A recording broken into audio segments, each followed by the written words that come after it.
Good Can you see afternoon me? and welcome to another episode of the JourneyMan podcast in association with Switchbox TV and in association with the NHS frontline staff. Today I'm joined by Rockin Robin Deacon. How you doing, Robin? Good, mate. You alright? Yeah, all good, mate. How's lockdown treating you at the moment? Boring, isn't it? So boring. Can't do nothing. I've got ADHD, so I have to be doing stuff. Yeah. So obviously this, we're all here for the NHS nurses and all the NHS are doing a great job. Do you think they're doing a good job? Of course, they do a good job all year round, but when certain things like this happen, people only tend to look at them when things like this happen. Need them 24/7. Do you know what I mean? They're not giving them credit, I don't think. Yeah. Obviously, then everyone knows you as Britain's worst boxer. Which you claimed yourself. Yeah. Where did that come from? What made you do that? You're only ever remembered for being the best or the worst, never for the mediocre in between. So I knew I'd never be the best because of my disability, so I thought I'd be the worst. So I just sort of I claimed it, and even when I win, if I win, I'll keep the name. The name's my name, and so it is what it is, Obviously, it makes press, it makes sense, Yeah, obviously going back to the beginning, of your life, tell the listeners a little bit about your life, where it all started and, where you come from. I was just, as a kid, just sort of bullied in school and stuff. I really, I was in that hospital most of my childhood with my legs. I was born with talipes, club feet. So that's that's the first. It's not so bad on this one, but it's it is what it is. So just being bullied, and obviously when I started to sort of strengthen my legs, I went boxing to sort of give myself a bit of confidence. How old was you when you walked? How old was you when you walked? You first walked? I was about 7, but obviously I didn't walk into the gym on my own. I had my little sticks. So I was like 7, just sit there. I was stand there like punching the bags and stuff, and I was in a wheelchair as well. So when I didn't have my sticks and my legs were really tired, my dad just take me in a wheelchair, and I used to sit in the wheelchair and just punch the bag, and that's where it come from, really. So what was it like? What was the schooling like? What was your schooling like? Was you bullied at school and all that sort of stuff? Yeah, I was bullied at school. They'd probably let down my tires if they could. You know what I mean? But I was bullied at school, and I cope with it, and that's why I sort of take the piss out of myself now, because I feel if you don't take the piss out of yourself, then other people will. So I just tend to ride the wave and roll with it, So for people that are out there getting bullied now, what bit of advice would you give them? Just laugh at the people that take the mick out of you, because listen, I'll tell you now, like the people that used to mock me at school, used to take the piss out of me now. Listen, they kiss my ass now. They're like, "Oh my God, Robin, you're such a legend." I'm not a legend. I'm more of a legend. But I just went with what I had to go with, and then did what I did. But everyone they used to bully me at school, sort of licking my ass now. So yeah, it is what How it did you is. do in your schooling? How did you do in your schooling? All straight A's, mate, in school. Yeah. Absence. Yeah. But obviously, I didn't really do well at school, but listen, I knew what I wanted to be. I wanted to be a boxer. Obviously, I wasn't the best boxer, but I earned a living from it, and I enjoyed, boxing in the biggest venues in the world and in front of thousands of fans, and not a lot of people can say they've done what me and you've done, Pete. Me and you have, boxed against the best and in front of thousands in the biggest venues, the venues that we used to dream about as kids, watching matches or concerts, we've been there, we've done it. But I mean, obviously going back to your amateur pedigree, what did it feel like? Did you ever think you was gonna? You obviously in your head you always thought you was gonna have a fight, but what did it feel like in your debut as an amateur, when your first fight? Obviously you couldn't walk till you were 7, and then at 11 years old. Yeah, I had my first fight when I was 10. So when I had my first fight, I actually boxed. I was actually training with my dad in a little club in Horsham, West Sussex. That's where I started. So my dad was a trainer, and I boxed an actual guy from Crawley. I'll never forget his name. His name's Craig Clark. He went on to be a crackhead, I think, but it is what it is. But I lost to him in my first fight. Then I won my next 17 fights. Do you know what I mean? So after that, I just thought, I said I'll try and make it. Made you turn pro, Robin? I don't know, really, just because I wanted to let people know that it doesn't matter how you're born, you can still do what you want to do, whether you'll be the best at it or the worst at it. You can never be told you can't do something, So I wanted to go pro for that reason, obviously, and to be a champion and to be remembered. I knew I'd never be a champion after my second defeat. So I thought I'd be the worst. So, just sort of rolled with it that way, So you signed with Frank Warren. Obviously, there was loads of press releases about you and all that sort of stuff. But people didn't really know about you had a disability, did they, really? No, they didn't. They didn't know I had a disability. They literally, I signed with Warren, and they're like, who's this kid? Like, they knew that I was a good amateur, but they didn't realise what I'd gone through to become an amateur boxer. So, it was more, who is this guy? Like, my first fight, listen, I boxed well. My hands were quick. My movement was good. But as I'm getting older, my movement's getting really limited. And, it is what it is. What do you struggle with? Is your balance and... It's more my balance and my footwork. I'm not, my timing's quite out. And that's not because of me taking the shots I've taken in the years.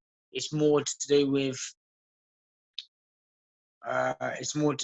obviously my legs. My timing is just not there for my legs. You had a famous draw. You had a famous draw with Kevin Mitchell's brother, Vinny Mitchell. Like now, he's not with us. May rest in peace. I didn't draw him. I lost to him.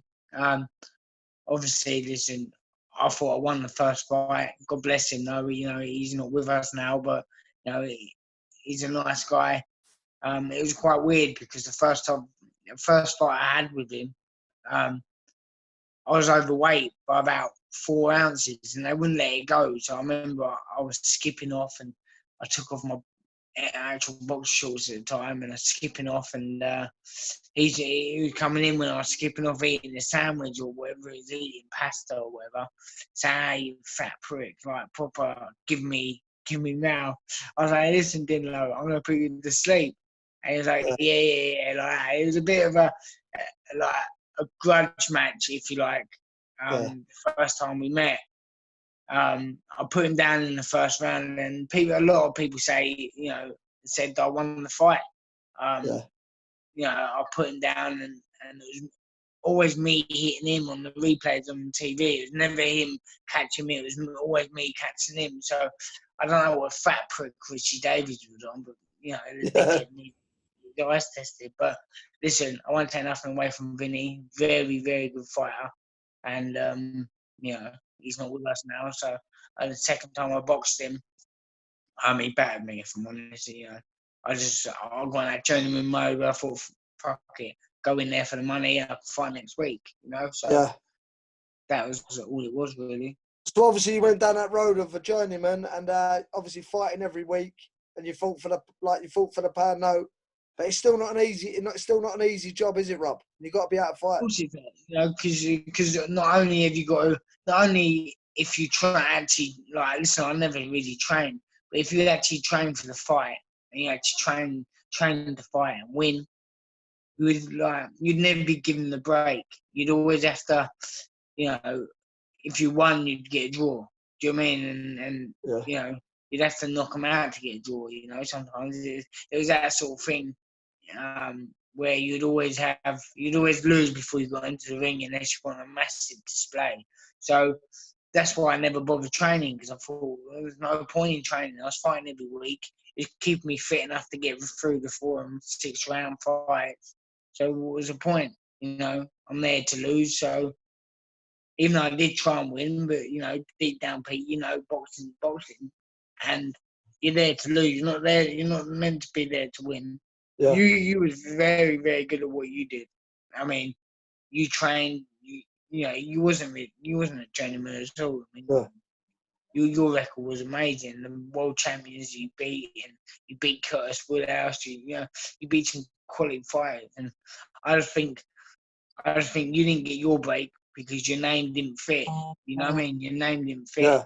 and your face wasn't sort of out there enough. You know what I mean? I mean, obviously then you've been in there with some of the best. You took Anthony Crolla to points.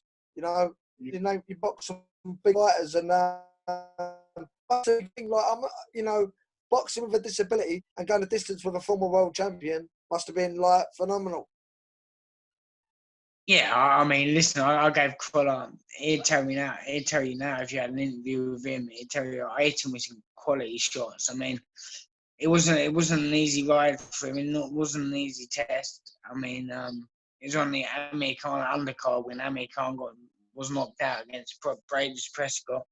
It was on the undercard, and even Crolla said after the fight, he said, "Fuck me, Robin." He said, "You hit me some quality shots, like when my head was going well." You know what I mean? So, Yeah. listen, I respect Crolla, and it's a privilege to share the ring with him. You know, but I've been in there with the best. You know, I always say how much I was in there with the good people, but remember, they're able-bodied people. I wasn't. Yeah. You know what I mean? Yeah. I had a disability. So, really, the board shouldn't have really given me a license, but they did. How did you get a license with your disability? I personally think I got a license because I was touted by Steve Collins and was managed by Frank Warren at the time. If I turned pro with a small hall promoter, I probably wouldn't get a license. Do you know what I mean? Yeah. Because I wasn't eligible, really. I'm disabled, isn't I? You know what I mean? Yeah. So if I was managed by, say, Steve Goodwin, or at the time Dave Caldwell, who's big now, but at the time he was small, or Cole Greaves or anyone like that, I wouldn't have got a license, probably not. You know, but I was touted by Steve Collins. I represented England in the Limassol Cup, not the actual England, but it was like an England county. The England county went out to Limassol and boxed in Limassol. I boxed a guy called Michael Blackburn. He never turned pro, but he's Scotland's number one. I remember I got a bronze medal in that, so I was happy with that. So obviously then there was talk of you fighting KSI at one point. What happened there? KSI. Nah, listen, I'll fight him. I'll fight anyone. You know me, Pete. You know me many years, and you know I'll fight anyone. But that fight would never happen. It was the same with me and Justin Bieber, and me and Rio Ferdinand. You know, that fight was more really. Listen, I'm very, very infamous. Was there any contact? Was there any contact with Justin Bieber?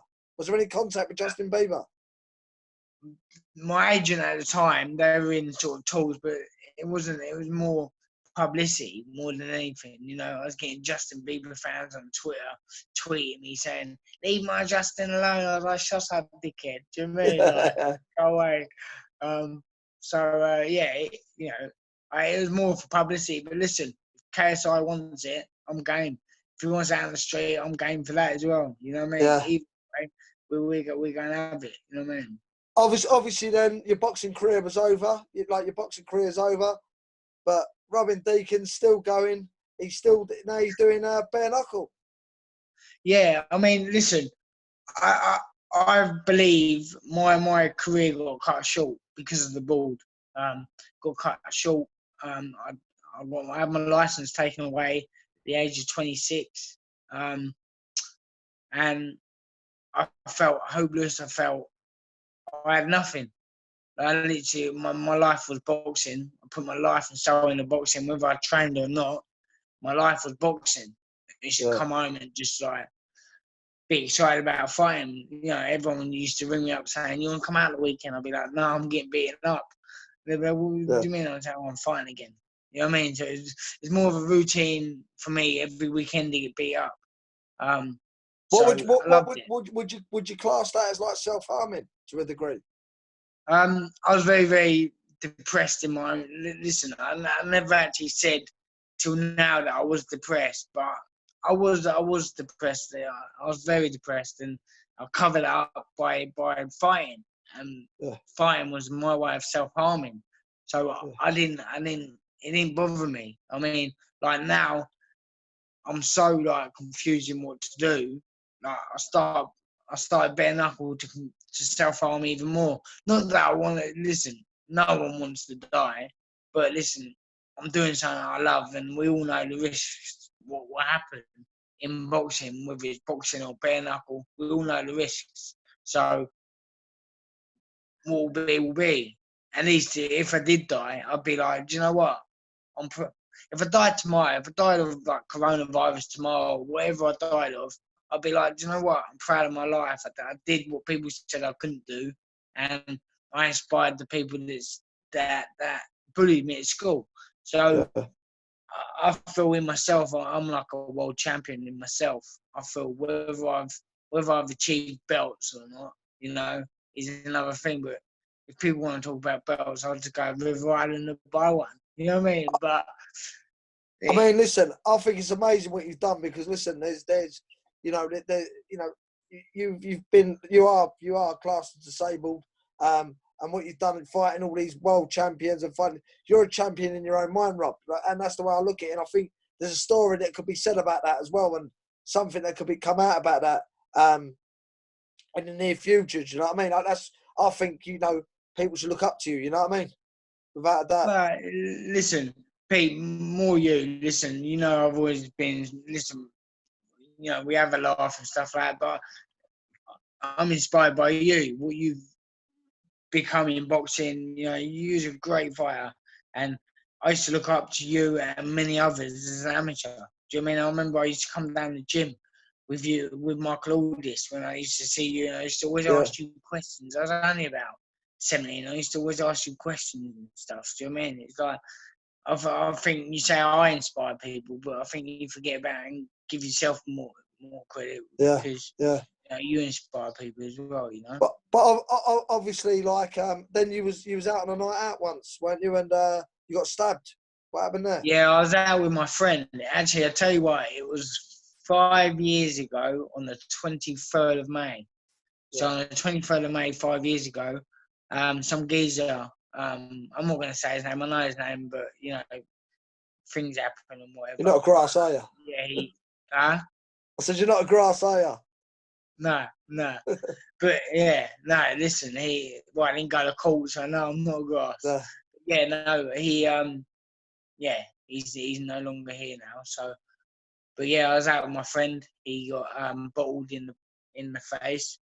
So I stuck up with my friend and ran over to see what was happening and all the mess about. I slipped, and as I slipped, being off balance and stuff, I blame my legs. You know what I mean? I slipped and I got stabbed in the back of the neck. I had about 90 stitches or something in the back of my neck. Got a scar and everything, and yeah, it is what it is. I survived. No man can take me down, I'm telling you, whether it's in the ring, whether it's with knives, I'm fucking game, let's go. Yeah. So obviously now, what's the future hold for Robin? What are you going to do in the future? Listen, listen, I think I've got 2 more fights. I mean, I've been offered a fight against a guy called Jamie Oldfield, but I call him Oddball because his name's Oldfield, so I call him Oddball. He's from Liverpool, and he wants to fight me bare knuckle. And after that, then I want Pickett, Brad Pickett, UFC champion. I want to fight him bare knuckle, and then that's it. Then I'm done, and I'll get fat like you, Pete. Yeah. So living a life like me. So obviously, just get. I'm putting a bit of timber now. You know what I mean? Yeah. How do you suffer with your depression and things like that? You know, your anxiety and depression and things. Really, the only way that's helping me with my depression is fighting. I mean, listen, I'm dreading the time when I have to stop fighting. I'm dreading the time of just like sitting back and realising what I'm going to do in my life, because you know, when you're a boxer, you're in that hype and you're in that limelight. You don't think about the next chapter. You know, you just think about the time there and then. And at the end of the day, I'm dreading that time when I'm saying goodbye to boxing, because I think that will hit me the most. I mean, I hope it doesn't, but I think it will, because I like a fight. I mean, people think it's weird and really sad, but honestly, if I don't get punched in the face, then I feel, you know, I don't feel right. You know, I need to be punched. I need to be hurt. I love pain, and it's weird. I just don't know how I'm going to cope without boxing. So that's probably. Listen, I should have retired when I took my license away. I should have retired there and then, but I flew out of Spain, got a Spanish license, and boxed in Spain. You know, I can't stop. You know, it's more of a routine for me as well, because I've been doing it for 27, 28 years. It's more. That's all I know. You know, as a kid, I didn't bother at school because I knew I wanted to be a professional boxer. Not knowing back then that boxing's only a short time. You know, I thought boxing lasts forever, but obviously, I'm nearly brain dead now. So, you know, it is what it is. I mean, listen, you got all my support anyway, and you know, I'll always, you know, you ever need any help or anything. And listen, there is life after boxing. There is life after boxing. Yeah, I know. You know. Yeah, you said before, Pete, and listen, I appreciate that. So that means a lot. But yeah, you know, it's But it is what it is, mate. Obviously, before we cut this off, Robin, if for any listeners out there, you know, is there a bit of advice you could give these people? You know,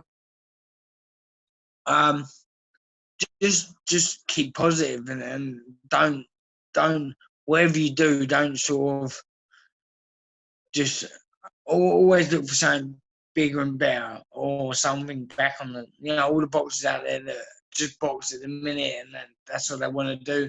Always have something in the back end. Do you know what I mean? Because I regret not doing work at school and whatever. So just do your best and be you. You know what I mean? Can I give a shout out to SD Prime that did my hair transplant? Yeah, go on, my hair transplant. It's growing now, Pete. You know what I mean? Yeah, it's growing a little bit. They did my hair transplant. SD Prime UK, great company. So you might get a job in the modelling, like balaclavas or something. Do you know what I mean? Silly can. No, but I mean, wait. Sorry, Rob. Go on. Before we go, obviously, before we go, we're talking to WBC about they've got wheelchair boxing, and they're talking about you becoming an ambassador for them. So that'd be quite a good route maybe to go down. Yeah, I'll be happy with that. Do you know what I mean? I'll be happy to help out them and give advice or whatever they need. Do you know what I mean? It's no problem at all. That'd be nice. If anyone wants trying to put my mind to. Yeah, but if anyone needs any help in the sense of, you know, disabled people with mental illness, anything like that, can they get in touch with you? How can they get in touch with you, Robin? Through Facebook or Instagram. I don't really use Twitter because I got hacked. Because being Britain's worst boxer, everyone wants to be me. So I had a rapper from America. Nick my verified account. So I just never bothered with Twitter again. He obviously wanted to be Britain's worst boxer and the best looking. So let him have What's your Instagram and Facebook for people to look at? My Facebook's Rockin Robin Deakin. and my Instagram rockinrobin.deakin. But just follow if you want. If not, then whatever. All right, Robin. All the best, mate, and I'll catch up with you soon. Nice Cheers, one, Robin. PT. Nice one, Cheers, bro. mate. Cheers, mate. Flower on.